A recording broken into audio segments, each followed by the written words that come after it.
Entramos en la recta final. Muy bien, sí, señor. Don Francisco. Gracias, Agustín. Don Alejandro le veo muy activo. Nada, es que hemos acuñado aquí un término antes, la jaleocracia. Tú montas jaleo y cuanto más jaleo organices... Hay un compromiso ya entre Andrés y Alejandro. Tenemos ya firmado, vamos a hacer un diccionario de Alejandro Sánchez. Crujete, efectivamente. Crujete, jaleocracia. Crujete atiende a las siglas del sindicato armado del Partido Socialista, Crujete. Hay dos términos, y la jaleocracia. Cuanto más jaleo forme, pues más posibilidad tienes tú de hacer valer tus pretensiones, ¿no? Eso ya lo dijo Discépolo en 1908, compositor de tangos. El que no llora no mama. El que no afana es un gil. Bueno, me gustaría, Fran, hay una pregunta. A mí me pararon el otro día por la calle y dice, Agustín, ¿qué es eso de las cámaras? ¿Qué ha pasado con la Cámara de Cuentas? Explícanoslo, por favor. Bueno, la Cámara de Cuentas, a grandes rasgos, lo que ocurre es que ve que hay una... podemos decir implicación, ¿no? Ya importante, o por lo menos que afecta a la etapa en que, etapas políticas activas de José Antonio Griñán con un puesto importante en la Junta de Andalucía, más que nada con su labor de consejero en el área económica de la Junta de Andalucía. Le afecta directamente y también a la figura de Manuel Chaves. Quiere decir con esto que podría haber ya un cambio sustancial también en toda la investigación que se está generando en torno a los expedientes de regulación de empleo. Esto, unido también a algo importante desde el punto de vista del análisis que continúa haciendo la juez Mercedes Alaya, de lo que ella califica incluso como escasa, por decirlo de alguna forma suave, implicación y forma de facilitar datos que pueden ser sensibles para la investigación por parte de la Junta de Andalucía. ¿Qué ocurre? La propia Susana Díaz, personaje emergente en el PSOE andaluz, se encarga de decir que el Partido Socialista es el principal responsable de depurar responsabilidades y de que saliera a la luz del caso de los ERE, que manda narices, y existe también diversas opiniones al respecto sobre cuál puede ser el futuro inmediato del propio José Antonio Griñán. Antes de las elecciones, justo antes de las elecciones, con Antonio Sanz sentado en el puesto que hoy ocupa Alejandro Sánchez, le preguntábamos al propio Antonio Sanz si iba a llegar indemne José Antonio Griñán a las elecciones. Evidentemente llegó indemne, sin mayores problemas se presentó, no ganó, pero es hoy día el presidente de la Junta de Andalucía, pero habría que ver cuál es el escenario de los próximos meses para el propio Griñán. El informe de la Cámara de Cuentas, el que le falta ser aprobado de forma definitiva por el Pleno, es demoledor. O sea, no hay otro calificativo, es demoledor. O sea, yo lo he leído gran parte de esas más de 70 páginas del informe y es demoledor porque además deja muy claro y argumenta muy bien legalmente muchas de las cosas que decía y que ha dicho durante todo este tiempo la juez instructora del caso, Mercedes Alaya, en todos los autos que han ido trascendiendo desde que se inició el caso. Y sí es cierto que ahí apunta una implicación del presidente de la Junta y del expresidente Manuel Chaves y por supuesto de más miembros del Consejo de Gobierno en varios sentidos. En uno de ellos, y a mí me parece el principal, pues que José Antonio Griñán fue consejero de Economía y Hacienda entre 2004 y 2009. ¿De quién dependía la intervención? De José Antonio Griñán. La intervención hizo un informe de fiscalización, podríamos llamarlo, para que lo entiendan los que nos están viendo, digamos, habitual, ¿no? Un informe de fiscalización, el normal, ¿no? Sin embargo, no se abrió lo que era más importante, que era un informe de actuación. El informe de actuación es el que hubiera encendido ese piloto rojo o la luz roja para que hubiera hecho claramente que se estaba produciendo un menoscabo de fondos públicos y que se estaba produciendo lo que luego se ha demostrado con la instrucción del caso. ¿Qué pasa? Que ese informe no se abrió. Ese informe no se abrió. Si se hubiera abierto ese informe, desde luego hubiera quedado más que patente todas las irregularidades en ese momento y además José Antonio Griñán debería de haber informado al Consejo de Gobierno porque era potestad suya y porque legalmente se establece así. Entonces, la primera gran pregunta, ¿Por qué la intervención que depende de la Consejería de Hacienda, de la que era titular José Antonio Griñán, no abrió un informe de actuación, el del pilotito rojo? Y en segundo lugar, ¿por qué José Antonio Griñán dijo también en su día que no se había leído, porque no le habían llegado los informes que eran habituales o de fiscalización habitual, cuando también ponían de manifiesto irregularidades gravísimas en el procedimiento administrativo?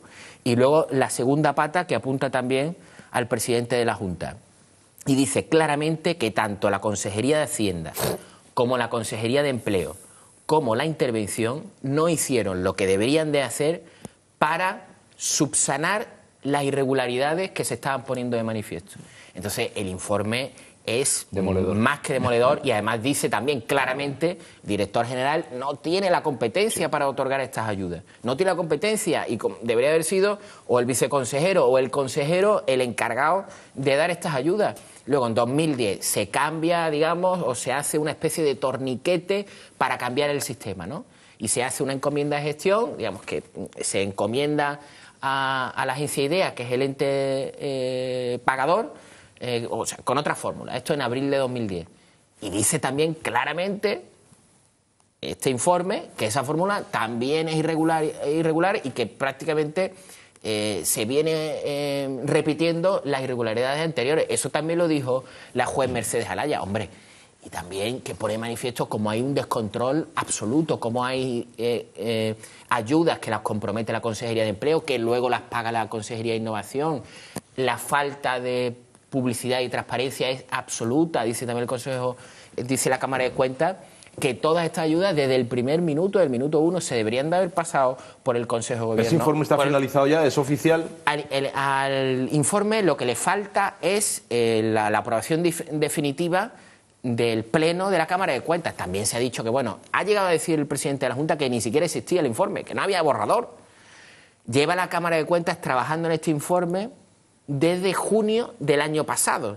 Es decir, que no es un trabajo de hace 3 semanas que se presenta aquí con un bosquejo escrito a mano en un folio, ¿no? Sino que se lleva trabajando desde junio del año pasado, porque fue en abril cuando el Parlamento aprobó por unanimidad que fiscalizara la Cámara de Cuentas las irregularidades de los expedientes de regulación de empleo.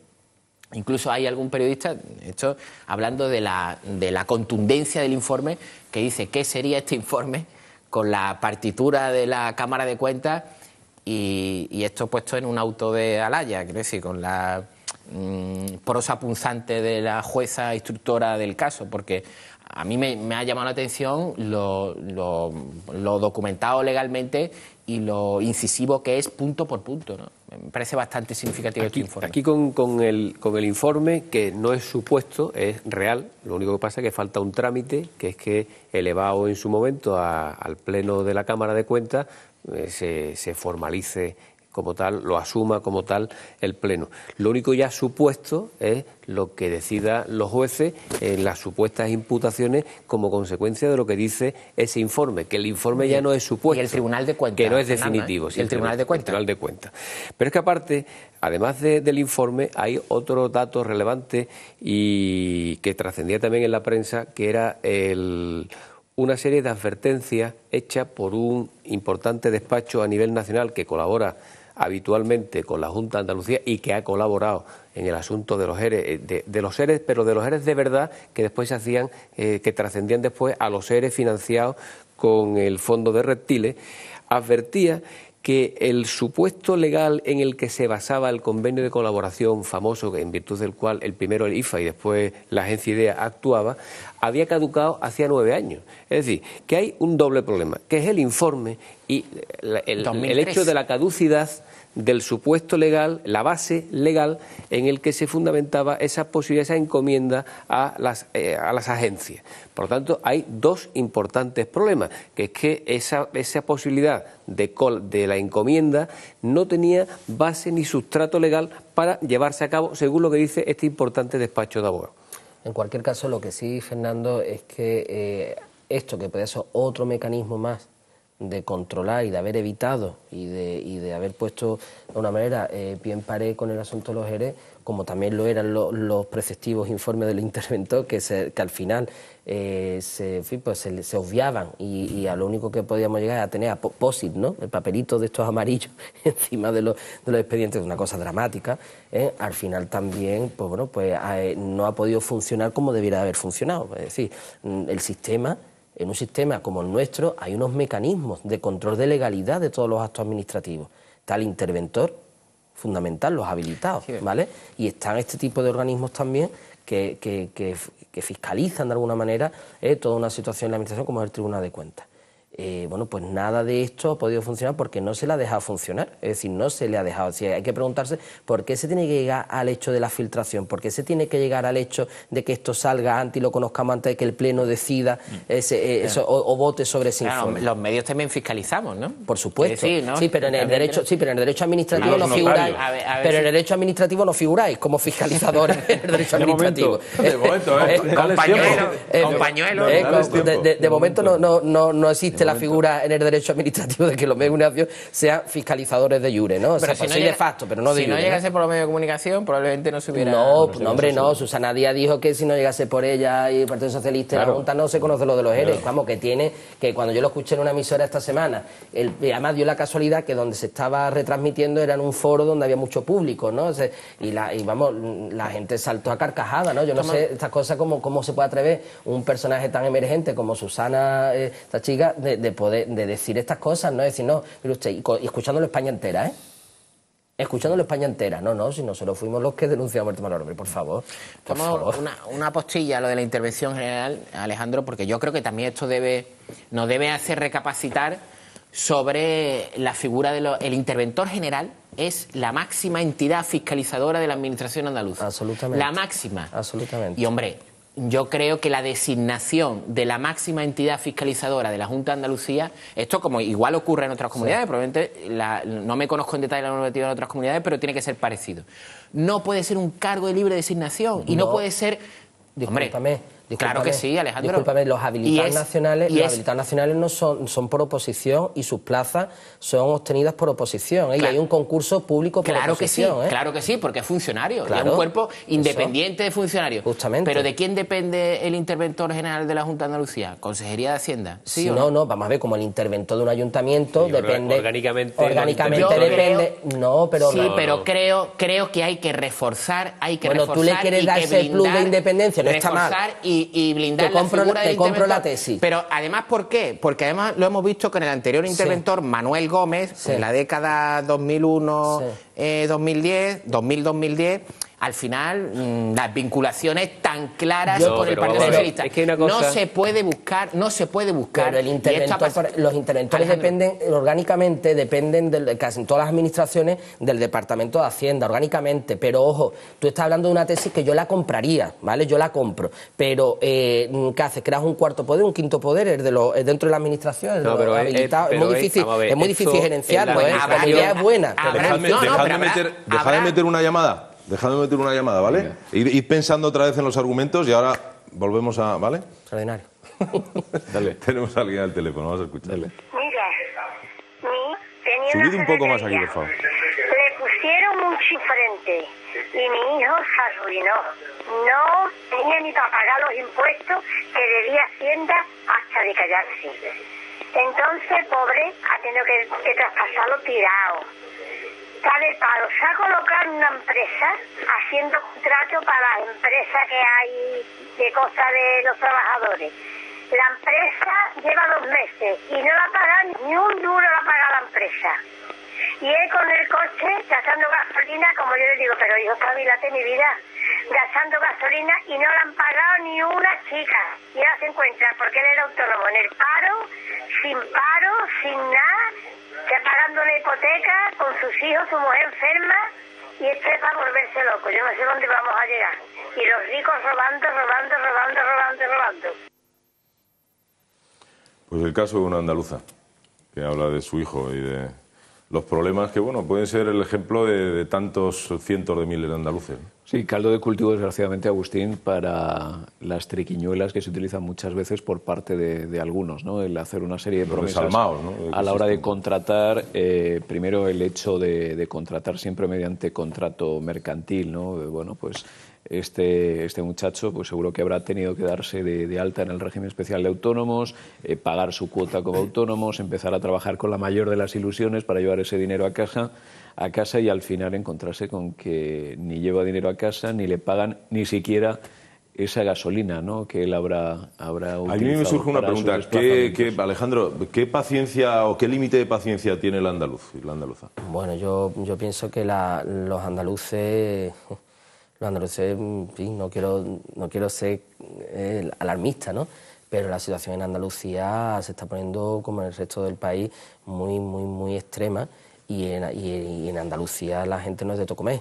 Lo único que pasa es que los andaluces tenemos una manera de ser también que no nos gusta a lo mejor del todo el conflicto, y ahí ocurre que la paciencia se está canalizando por la emigración. Yo invito a que en la próxima tertulia nos traigamos los datos de la migración andaluza.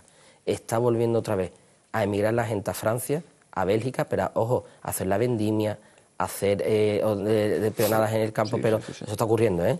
Pueblos enteros de la provincia de Cádiz, que evidentemente por razones obvias pues lo conozco, pueblos enteros que están desertizándose temporalmente, incluso algunos hasta definitivamente, porque se va la gente a emigrar para buscar respuesta a su economía. Yo pienso que la paciencia está canalizando por la emigración.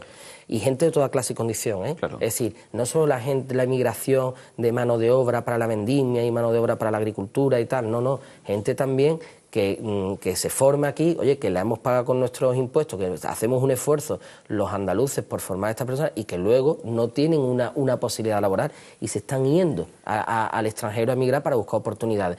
Y Andalucía, el tema de la emigración, Yundita, lo deberíamos poner aquí porque perdemos unas cosas se ganan, ¿no?, pero en otras grandes perdemos. Es decir, gente que de pronto esté preparada, el conocimiento que esas personas adquirido porque lo hemos pagado entre todos, al final ese conocimiento se lo está, no es que yo sea no es que esté contra Alemania, no vaya a pensar que eso es así, pero luego está lleno Alemania ahora mismo de jóvenes ingenieros, de gente que hemos preparado aquí, que se lo están llevando para Alemania. Pero es que Alemania propone incluso ofertas para 200, 300, 500 profesionales españoles, claro. Además con una remuneración muy interesante, y eso en estas condiciones que estamos viviendo ahora mismo en España, en Andalucía, lo que hace es abrir la puerta, por lo menos de la ilusión, a todas estas personas que dicen, oye, me voy, nos retrotraemos 50 años antes, años 60, pleno auge de la emigración en España, pero fíjate qué pena, ¿no? Antes era la fuga de talentos y ahora es la fuga de talentos más la fuga de mano de obra, pero obligados por la subsistencia. Yo el drama, en todo caso, el gran drama no lo veo en el ingeniero que se va a Alemania o el ingeniero que se va a Japón o se va a donde.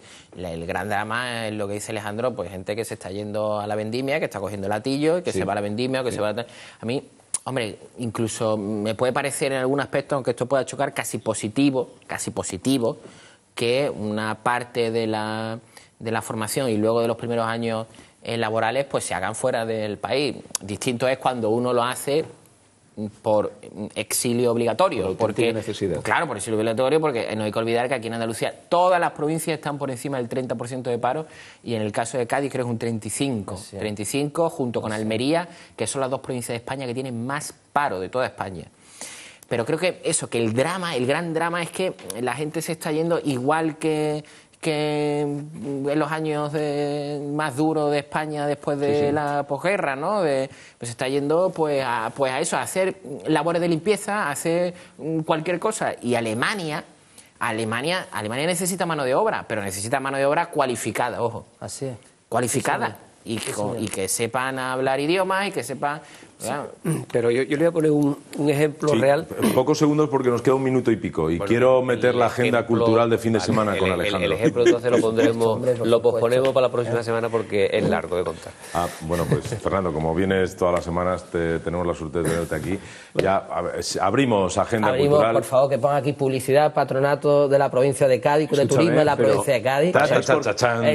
Pero hombre, lo que sí que yo este fin de semana recomiendo a las personas que nos estén escuchando, que vayan al campo de Gibraltar a tomar chicharrones de los barrios. Oh, qué rico. Chicharrones de los barrios, y que después de tomar chicharrones de los barrios, productos gastronómicos de primer nivel, se vaya, un momento, señores, tienen que irse a disfrutar de las playas de la Alcaidesa en la línea de la Concepción. Y ahí me tenéis que permitir que haga patria chica. Playas extraordinarias, las de la Alcaidesa, para que vayan a disfrutarlas todos los andaluces y gaditanos. Chicharrones y Alcaidesa. Y porque es un gran plan. O sea, después te vas a la playa y luego a la hora de tomar tu tapita, a pocos kilómetros, te vas a los barrios, te vas a Palmones, y allí pues disfrutas de un gran plan. Un gran plan para el fin de semana para todos los gaditanos y para todos los andaluces. Pero lo del primer nivel es porque es la primera parte del cerdo o porque es la calidad extrema. No solo porque, te voy a decir una cosa, no solo porque es la primera parte del cerdo, justo, sino que además no conozco a nadie que haya probado un chicharrón de los barrios y que no haya repetido. Alejandro Sánchez, gracias. Por eso, Fernando, muchísimas gracias, como siempre. Hasta la semana que viene. Andrés. Yo voy a proponer un plan sevillano, pero después de lo que ha dicho Alejandro ya es que no me atrevo. Sí, es rápido, macho. Que no me atrevo, es que la ha pintado también. Que te va a venir a la línea. Cualquiera de las 8 provincias tiene... Cualquiera. Protagonismo este fin de semana. A Palmones, Agustín. A Palmones. Venga, vamos a repetirlo. Nos vamos. Feliz fin de semana. Cuidaos mucho, cuidado en la carretera, sobre todo, y el lunes nos vemos a las 6:30 aquí. Hasta luego, Andalucía.